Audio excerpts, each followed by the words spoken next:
What's up, everyone? Welcome back to another episode of Historic Hot Laps.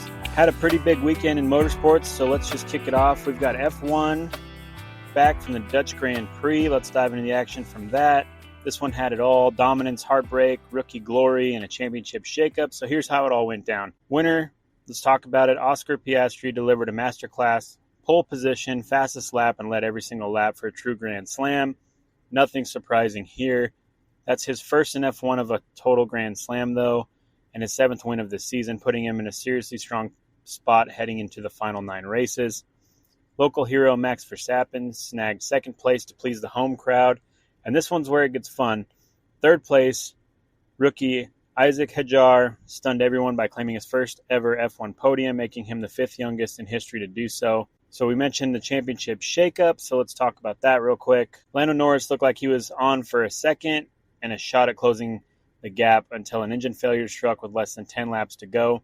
Piastri's advantage ballooned to a 34-point lead over his teammate. A nightmare over the weekend. Charles Leclerc crashed into Kimi Antonelli, while Lewis Hamilton, driving his first season with Ferrari, crashed out around lap 23 and picked up a 5-place grid penalty for Monza associated with that incident there. Rookie wave continues to swell with Hadjar's podium, and especially his champagne celebration mishap with a broken trophy. Gave us one of the season's best wholesome highlights. Seeing him walk past Zach Brown and not know really where to go was hilarious as well. But the bottom line is Piastri's firing on all cylinders, looks like the man to beat. Lando Norris had a serious blow to his championship hopes. Verstappen gave the fans something to cheer for in his home country. Might just be the breakout star we will all be talking about for years, so we'll see. Meanwhile, Ferrari's still full damage control mode heading into Monza. Not at all where they should be or want to be, but what an absolute roller coaster it was. If you thought the momentum battles were settled before this, think again. We've got a lot coming with the last 9 races. So let's jump into the season finale at IndyCar. We're going to kick it off with the NXT series first and foremost. Let's talk about the grand finale at Nashville Superspeedway, Music City Grand Prix, showdown, strategy, come from behind victories, and all that good stuff. So winner, Miles Rowe, pulled off the masterpiece. Starting from 9th, he carved through the field and grabbed his second career win. Both these wins came this season, and he did it with composure and calculated aggression. That 9-1 move was the deepest starting position for a winner since 2017. Obviously, we don't see a lot of huge shakeup in NXT. It's a lot more in the Formula One category of things when it comes to that. But yeah, they got it done over there. Second place, Salvador de Alba in the number 27 for Andretti Global. That was a strong runner-up spot for him. Third place, Dennis Hogger, already a 2025 champion. He brought it home on the podium in third. Solid cap off to a dominant season from him. Calais at HMD Motorsports came in fourth, and Loki Hughes, another Andretti Global driver, rounded out the top 5. Nashville was an impound race. Teams were locked into a setup after qualifying, so Able Motorsports and Rowe dialed in extra downforce, sacrificing a sharp qualifying pace for race day aggression, and it paid off big time for him. I personally am a huge fan of the impound race rules, where whatever you qualify is what you have to run, so you can't change your race trim. I think it makes for a pretty good show. Dennis Hogger clinched the 2025 Indy NXT title before Nashville, but it was a solid podium finish that sealed a strong season, walking into the offseason with confidence. Will we see him move up to the big cars at Indy? Hard to say, if there's going to be openings and everything else that's going on there. But yeah, he's definitely proven himself, if nothing else. Rookie honors for Salvador de Alba. Not racing full-time. Locked in the Dallara Rookie of the Year award with a solid showing in Nashville. So congrats to him on that one. So our off-season outlook for this, we got momentum leaving Nashville with Rowe. With 2 wins now with the season, a stack of momentum heading into 2026. His growth and consistency make him a name to watch for sure. Andretti Global's strength with Hogger, de Alba, Hughes, and more. Andretti's powerhouse roster to stay competitive in the coming year, assuming they don't lose one of those drivers to a full-time team in IndyCar or somewhere else. We might see some new lineups, technical partnerships, with Cusack joining this next season for NXT, fresh talent entering the mix, and off-seasons always bring big surprises, right? So there's testing announcements coming soon. Expect some buzz around some new tracks, maybe even different ovals, fresh street tracks, a ladder series. It's hard to say, but expect some silliness in the off-season for sure. Jumping over to the full-on IndyCar race, Sunday's wild finish in Nashville Superspeedway, where IndyCar season wrapped up with drama, heartbreak, and one hometown victory that hit just right. Diving into that, what a night to remember for the winner at home, Mr. Joseph Newgarden. Nailed his first win of 2025 in front of his Nashville crowd. Final race of the year, snapping a 20-race win drought and officially saving his season. It was an emotional, electric, and kind of redemption you dream of. Newgarden's breakthrough came after a late race scramble. He seized the lead with about 15 laps left, held off the champion Alex Palou and his teammate Scott McLaughlin, then held firm to take the checkered flags. Just wild. The race was littered with some drama. Rasmussen crashed out early after his win last week in Milwaukee. David Malukas was sidelined by a scary collision with rookie Louis Foster, and Pato O'Ward exited spectacularly while leading due to a tire failure. That one was a huge upset for that and that team. They were looking pretty dominant and in control. The right front tire problems on that track, though, were something else. Palou crossed in P2 to wrap up his third straight championship, and McLaughlin locked down P3, giving Team Penske one of its rare two-car podiums of the year. Something that's, we're used to seeing more of that we just aren't. So, kind of crazy for Penske and everything they've got going on there. But Honda dominated yet again in the Manufacturers' Championship. Another championship across the board for them, drivers, rookies, and teams, all Honda. Yeah, just wild. Nashville win lifted Newgarden from 16th to 12th in final points. His best outcome given the season that unfolded so terribly for him. So we talked about it with NXT. What are we talking about with Indy off-season buzz? Contracts expiring. Expect stuff around drivers like Power, Herta, and even McLaughlin. Penske, Ganassi, and Arrow McLaren could shift pieces behind the scenes. IndyCar heads into 2026 with new TV partners, revised tracks, and possibly new rule tweaks, especially around hybrid tech and Arrow. Louis Foster's rise from underdog to seeming rookie of the year makes him one to watch, and there could be fresh faces on the grid before the next season kicks off. Preseason testing and other type off-season events will be huge. Will any teams announce new partnerships or livery reveals? This paddock never sleeps, so I guess we'll see what happens. And obviously the huge thing for that is Will Power and where he's going to end up. And we are waiting with bated breath at that. So we'll see what happens there. Closing thoughts on the 2025 IndyCar season. Not just the super speedway, but you had a championship win, hometown hero glory, rookie battles, dramatic crashes. Palou cements his legacy with that third title in a row, while Newgarden reminds us why he's a two-time champ. And Foster, Rookie of the Year, a highlight to build on. He was the best performing RLL car as well, pretty much through the season, honestly. Off-season might be quieter in action, but the rumor mill is heating up, and 2026 is shaping up to be a pretty good season. So we got a lot of teams that we're unsure of what's going to happen. Not as many as, maybe going into 2025, but there's definitely several seats that are unsure right now. So we'll see how all that pans out, and stay tuned for more on that. Let's jump over to the World of Outlaws. This weekend, we had action at Houston Speedway, delivered another unforgettable chapter in Outlaws history. The Hewitt shootout wrapped up $25,000 on the line, and Mr. Buddy Kofoid once again reminded everyone why he's one of the hottest drivers on dirt. Buddy Kofoid pulled off another victory, his third in a row during the Big Money World of Outlaws nights at this track. He did it by hunting down and passing reigning champ David Gravel in the final laps. Kofoid started third, briefly slipped back to fourth, then surged forward on lap 13 past Ryan Timms and Carson Macedo to get into second. From there, it was a calculated pursuit. Gravel sliced through traffic, but Kofoid capitalized. When the opportunity came, hit a caution with 10 laps to go to set the stage. On lap 36, he made his move to take the lead and never looked back. This win marked Kofoid's 10th of the season, joining an elite group of drivers World of Outlaws wins. It was also his 20th career series win, tying him with legends like Greg Hodnett and Rico Abreu.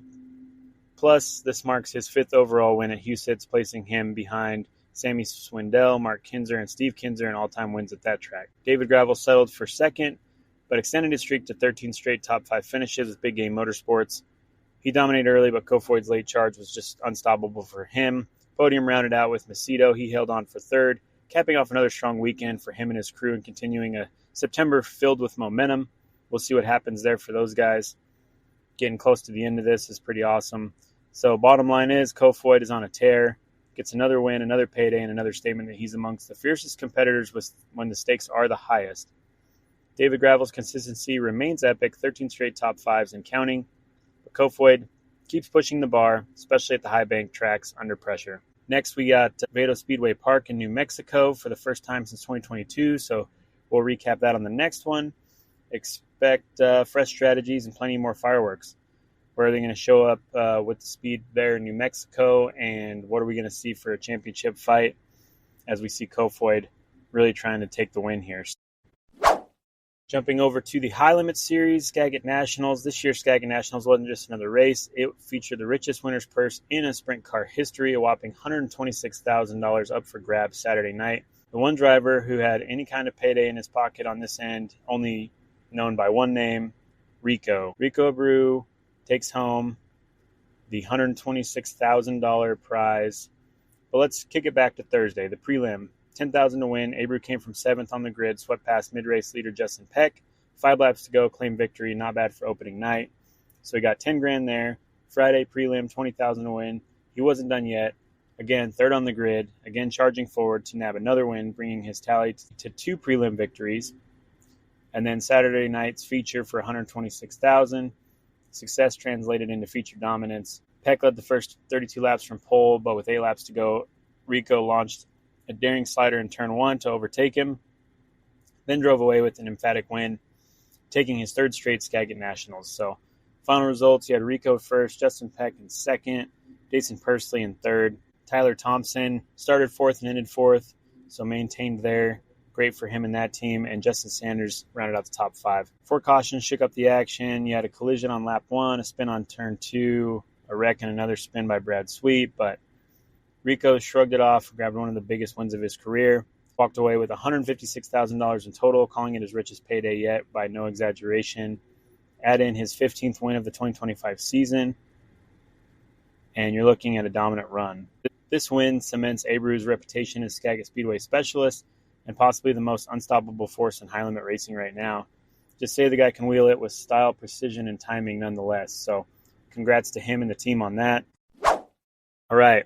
We had a mix-up in NASCAR this week, so let's talk about that real quick.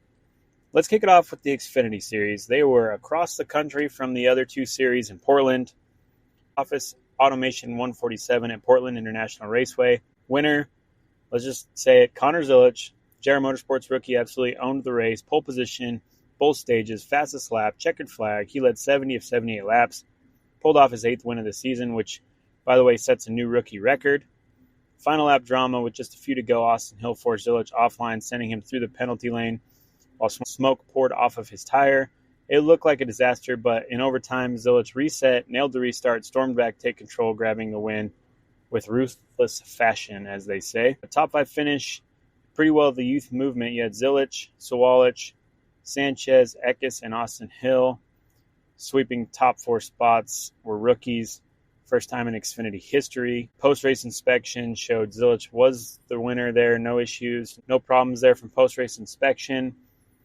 There was a lot of drama over his move at the end, but he did everything by the rule book, so proud of him there. So let's talk about the playoff implications. This race wasn't just a shiny record. It was seriously reshaped the playoff conversation. With 8 wins, Zilisch has cemented himself as the guy to beat heading into the postseason. He's stacking up playoff points like nobody else, which gives him a massive buffer once the eliminations start. Sawalich, with the runner-up finish, helps lock him into the playoffs on points, continuing a strong late-season push. Sanchez and Eckes, both rookies, are strengthening their playoff resumes with podium finishes at the right time. Momentum is real, and they've definitely got it. Austin Hill came up short of Portland, but he's still sitting solidly in the playoff picture. His consistency keeps him in the conversation as one of the veterans with muscle to challenge the rookies. However, being penalized and losing all those playoff points a while back did not help his situation, but he is still in. With just 1 race left of the regular season at Gateway, it's crunch time for these guys. Guys hanging around the cutoff line will need flawless weekends because Zilisch and the rookie crew have raised the bar. The amount of rookies in this playoffs is just amazing to me, and I'm pretty excited for it. This pushes us over to Darlington. You had the Truck Series, Sober or Slammer 200, 19 races of the season and first of the round of 10 in the playoffs. By the way, the playoffs all starting at different times is rather annoying, but we'll figure it out as we go. Had 147 laps around the legendary Lady in Black Darlington Speedway in South Carolina. Lane Riggs on the pole, driving for Front Row Motorsports. He grabbed the pole and led the most laps, 71 laps to be exact. But here's the twist. Riggs' day unraveled late in the race thanks to a flat right front tire, opening the door for what would become a dominant story of the day. Corey Heim sealed his 8th win of the 2025 season, driving the number 11 Tricon Garage Toyota. With the win, he clinches an automatic berth into the round of 8. That's playoff pressure managed like a boss. Daniel Hemrick finished second, about 0.766 seconds behind. Rounding out the top 5, Grant Enfinger in third, Ty Majeski in fourth, and Trevor Bayne in fifth. Meanwhile, Lane Riggs, despite winning stage 2 and leading the most laps, ended up 17th. That tire issue really hit him pretty hard. Heim time struck again as he powered past Riggs late, driving into the round of 8. No problem there. Hemrick, Enfinger, and Majeski turned in strong top 5 finishes to rack up crucial points. Trevor Bayne, not a regular hard hitter, but still top 5 at Darlington. So business as usual for Corey Heim, who mastered the playoff opener with his 8th win of the year at Darlington. He's locked in the next round, and with momentum like that, he's definitely a force to be reckoned with. Meanwhile, Hemrick, Enfinger, and Majeski turned in solid performances to stay sharp in the standings. Riggs, that was a tough break. Fastest in qualifying and strongest early, but that flat really derailed his entire weekend. Unfortunately for him and that team on that, but maybe they'll live to fight another day. So let's jump over to the Cup Series. If you missed the Darlington race this weekend, trust me, it's not time to blink. The Cookout Southern 500 kicked off the playoffs with a spectacular show under the lights, and what a way to set the tone. Winner Chase Briscoe was absolute perfection. He swept the stages and led an astounding 309 of 367 laps, a dominant display that capped off a gritty defense on the final lap to the win, and second year in a row, that makes him one of just 8 drivers in NASCAR history to pull off back-to-back Southern 500 victories. You had a runner-up in Tyler Reddick, who was on Briscoe's bumper until the very last corner, crossing the line just 0.408 seconds behind in a heartbreaker of a finish. Podium, Eric Jones, non-playoff driver, snagged third, solidly worked by John Hunter Nemechek in fourth, and A.J. Allmendinger rounding out the top 5, which was great to see that. Locked into round of 12, Briscoe's the first driver to punch his ticket into the round of 12. Crushing Darlington never hurts on that one. Reddick gains valuable points, now 35 points above the cutoff, giving him some breathing room heading into Gateway. Denny Hamlin battled back from a rough pit stop to finish 7th, handing him a comfy cushion of 43 points above the cut line. Ross Chastain, despite a fuel gamble, also ended up safely in the top 8 in the standings. On the bubble, you've got Joey Logano, Alex Bowman, and Josh Berry. Bowman fell to 36 after a slow stop and now ripples under the cut line with just 2 races left in this round. Darlington delivered a masterclass from Briscoe, discipline, pace, and nerve when it mattered most. Reddick nearly stole it from him, but Briscoe had the grit to fend him off when it counted. For many contenders, it was more of a survival test than a win or go home. The playoff grid is already shaking. With Gateway next, another unforgiving, shorter oval. The pressure is ramping up. Mistakes in the mid-pack could be amplified under playoff intensity. Now let's just give a shout-out to Toyota being, I think, 4 of the top 5 cars at Darlington, which is pretty awesome to see. Plus, Hamlin had the pole, which that was great as well. So just a good weekend for Gazoo Racing over there for sure. This brings us to some news. So let's kick it off here with a little bit of IndyCar stuff. We mentioned it during the NXT review of the race, but we've got some pretty exciting news to dig into. Can't wait to share this one. Cusick Motorsports, a team you've probably seen making waves at IndyCar's biggest stage with their Indy 500 entries. They've announced they're going full-time in the Indy NXT series next season. They're stepping into the development ladder of IndyCar, and this could be a real game changer.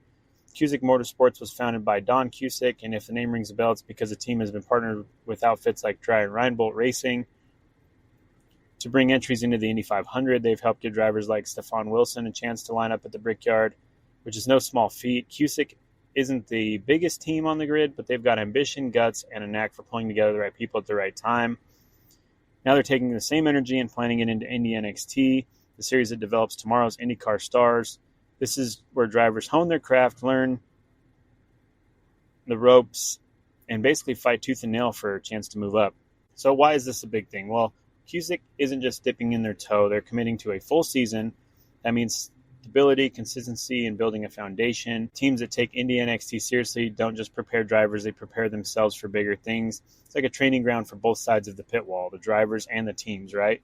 Having Cusick involved full-time deepens the field Indy NXT has been growing momentum the last few years. Bringing in motivated, scrappy, and ambitious team will only add to the mix. More competition, more stories, and more drama, which we're all for. Let me throw this out there. Do you think smaller teams like Cusick should focus on IndyCar one-offs, or is it an Indy NXT, or is Indy NXT the smarter long-term play? I'd like to hear where you land on that. So please throw it in the comments. So let's talk about some opinions, because this one's going to obviously split some people, I'm sure. On one hand, I love this move. Indy NXT is where legends are forged. You want to see a team grow roots, this is how you do it. Cusick's got time to develop the engineering talent, crew chemistry, and maybe become more of a pipeline for drivers who could eventually graduate with them to IndyCar. To me, that's a smart play.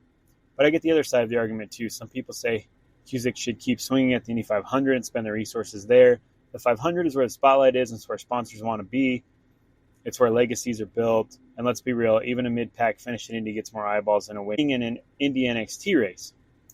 But do you play the long game, or do you chase the bright lights now? Long game, I respect people who want to see them double down on the 500. But if you were Don Cusick and you're building a ladder rung by rung, you're throwing everything at Indy every May. Another angle I love here is what it means for drivers. Cusick's involvement means another seat in the grid, and not just a seat, but a chance to join that driving force, right? So drivers coming up the ladder are always looking for a right mix of ambition and opportunity, and Cusick kind of offers both of those things. It also shows that Indy NXT is being taken seriously as a destination. When owners with Indy 500 experience buy in, it validates the whole system. That's good for everyone in the ecosystem, from drivers to sponsors to fans like us. So to wrap this one up, Cusick Motorsports going full-time in Indy NXT might not grab headlines like a blockbuster IndyCar signing, but I think it's one of the most important moves for the health of the sport. It's about the depth of it. It's about the commitment. It's about playing for tomorrow, not just today. So I'll leave you with this. Who do you want to see driving for Cusick and Indy NXT? You could put anyone in that seat. Who gets the call? Share a comment, hit us up on the socials, whatever it may be. But I'm curious about your opinions on it. Let's talk about Formula One real quick in some news. McLaren and MasterCard made a fresh partnership that just dropped. It's got some big name energy to it, obviously. McLaren Racing has officially signed the new deal with MasterCard. Credit card giant is now on board as a team partner, and you're about to start seeing their logo flying around one of the most iconic liveries in the sport. MasterCard isn't new to sports sponsorship. They've been in everything from Championship League football, golf, all that stuff. But this is their first big step into the high-octane, high-glamour world of Formula One in quite a while. And they didn't just pick any team. They picked McLaren, a brand that screams heritage, innovation, style, and success, right? So this partnership is kicking off immediately. It's not going to just about slapping logos on the cars. MasterCard is looking to weave into fan experiences, payment innovation at races, and the whole priceless branding campaign that they've been running for decades. You can already imagine the promos. A ticket to the Monaco Grand Prix, expensive. Watching McLaren take the podium with MasterCard on the side pod, priceless, right? Stuff like that. So pretty cool for them. Another brilliant move by Zach Brown and the team. So congrats there. Jumping into IMSA news, I'm stoked for this one. We've got some big news that mixes fan favorite name with one of the hottest series in sports car racing right now. Brian Herta Autosport, the squad that's been owning the touring car world in IMSA's Michelin Pilot Challenge. They're leveling up. Starting in 2026, BHA is officially stepping into the IMSA WeatherTech Sports Car Championship. They're moving to the big show. So for anyone who doesn't already know, Brian Herta Autosports is led by, you guessed it, former IndyCar driver and current Andretti strategist Brian Herta. His team has been running Hyundai's factory efforts in IMSA touring car category since 2019, and they've dominated multiple championships, garage full of trophies, and a reputation for being the Hyundai team worldwide. Now they're taking momentum to the WeatherTech Championship, where stakes are higher, the competition's tougher, and the spotlight is brighter. So why is 2026 the year? The move in 2026 is no coincidence. That's when IMSA will be expanding its hybrid era even further, and manufacturers are circling the series like hawks. Hyundai's been flirting with the idea of taking a bigger bite of sports car racing, and BHA looks like the perfect vehicle. Pun fully intended there to make that happen. Think about it. Herta's crew already knows how to win endurance races. They've built reliability, they've built speed, and now they've got to translate that onto the main stage with giants like Porsche, BMW, Cadillac, and Acura. So what this means for the fans is, for fans, this is awesome. It means new cars on the grid, more competition at Daytona, Sebring, Le Mans, all the crown jewels of IMSA racing. It also means a new chapter for the Brian Herta story. So pretty awesome to see. They've conquered TCR. They're going to conquer this.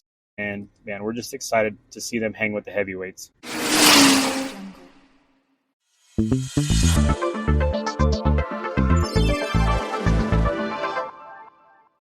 let's talk a little bit of history. This week we're going to talk about a guy who you might not know by name, but if you've ever watched sports car racing in the U.S., you've definitely seen his work flying around the track. I'm talking about Bob Riley, engineer, designer, and quiet mastermind behind some of the most successful race cars in American motorsports history. Now, Bob's not the kind of person who built on brand, swagger, or media hype. He built his reputation on speed, safety, and winning trophies, and a lot of trophies. So buckle up, because this man's career has been a ride. So in the early days, let's take a rewind. Bob Riley was born in 1931, grew up in the Midwest, and studied mechanical engineering at the University of Colorado. Pretty normal start, but while other people might have gone off to design tractors or airplanes, Riley's eyes were on the track. In the 1960s, he landed at CarCraft, a Ford Engineering Skunk Works team. This was the era when Ford was throwing everything at beating Ferrari at Le Mans. The whole Ford versus Ferrari saga, as we've all seen the movie or heard the stories. Riley wasn't in the movie, but he was definitely in the real story. He worked on the legendary Ford GT40 program and even helped craft wicked aerodynamic designs and made those cars scream down the Mulsanne Straight. Already he had the bug, cars racing speed. It was his DNA. If you could pick one historic race car and take it for a spin, the GT40, the Porsche 917, Ferrari 250 GTO, what would be your choice? Just curious. Anyway, moving on to the IndyCar chapter. Fast forward a little bit. By the late 1960s and the early 1970s, Riley's engineering chops take him into IndyCar, and here's where he really starts making a name. He designed the A.J. Foyt Coyote chassis that ran at the Indy 500, and get this, Foyt actually won Indy with Riley's chassis in 1967. That's right, Riley's design carried Foyt across the bricks. For a guy working behind the scenes, that's like scoring a game-winning touchdown from the locker room. And it didn't stop there. Riley kept evolving Indy designs, working on aerodynamics and suspension setups that gave drivers more stability and insane speeds. Because in IndyCar, it feels like there's a balance between the two, and it's razor thin, right? So Riley Technologies and their Daytona legacy, let's talk about that. If IndyCar was a proving ground, sports car racing was where Riley really built his empire. In one, Bob and his son Bill Riley founded Riley Technologies in North Carolina. If you watched any Grand Am racing in the 2000s, you saw Riley chassis everywhere. The company's Daytona prototypes became the car to beat, and I'm not exaggerating. Between 2004 and 2016, Riley cars won the Rolex 24 at Daytona an insane 13 times. Basically dominated. Teams like Chip Ganassi Racing, Michael Shank Racing, and Wayne Taylor Racing all trusted Riley chassis to carry them to victory lane. And here's the kicker. Riley wasn't just about speed. He was obsessed with usability. Teams loved his cars because they were straightforward to work on. Engines and transmissions were easy to swap. Bodywork was more modular. In endurance racing, where every second in the pits counts, those little design touches made a massive difference. So let's talk about his innovations in his first. What really makes Riley legendary is that he's not just copying what's already out there. He basically is inventing everything from scratch. He pioneered ground effect designs at IndyCar. He brought clever packaging ideas into sports car chassis, and his aero work was always cutting edge, always pushing what's possible with the rule book. And let's not forget, he had a hand in NASCAR too. Back in the late 1960s, Riley was involved in Ford's stock car program, helping design chassis that showed up at Daytona and Talladega. Basically, if it had wheels and went fast in America, Riley probably left fingerprints on it some way or another. So what does this all add up to? Riley's resume looks like a cheat code. He's Indy 500 winner with A.J. Foyt, multiple championships in Grand Am and IMSA, a streak of Rolex 24 wins, a reputation as one of the most important race car designers in American motorsports history. In fact, Bob Riley was inducted into the Motorsports Hall of Fame of America in 2014, cementing his place alongside the legends he helped put on the podium. And here's the part I love. Bob didn't just do it all by himself and call it a day. He passed it on. His son, Bill Riley, has carried the flag, running Riley Motorsports and continuing tradition by designing, building, and racing cars that win. Even as Bob got older, he stayed involved, tinkering, advising, staying curious. He's even one of those rare people who never lost, what if we try this kind of spark? So, in turn, to sum it up, Bob Riley might not be a household name like Mario Andretti or Dale Earnhardt, but in the paddock, he's royalty. He's a guy who gave drivers the tools they need to make history. His designs have racked up wins across Indy, sports car, and NASCAR, you name it. The best way to describe his impact is when you see Riley car on the track, you know two things. One, it's fast, and two, it's probably going to finish the race. Not a bad legacy for a kid from Colorado with a head full of ideas. And really short and simple, but that's it for today's episode. Thanks for hanging out, geeking out with us over the life and career of Bob Riley. Before we go, what's your favorite Riley-designed race car or your favorite memory of one on track? I'd love to hear it. Hit me up on the socials or drop it in the comments. If you enjoyed this episode, please make sure to hit subscribe, drop a review, maybe share it with a fellow race fan who loves behind-the-scenes legends of the sport. And until next time, stay safe, and thanks for tuning in.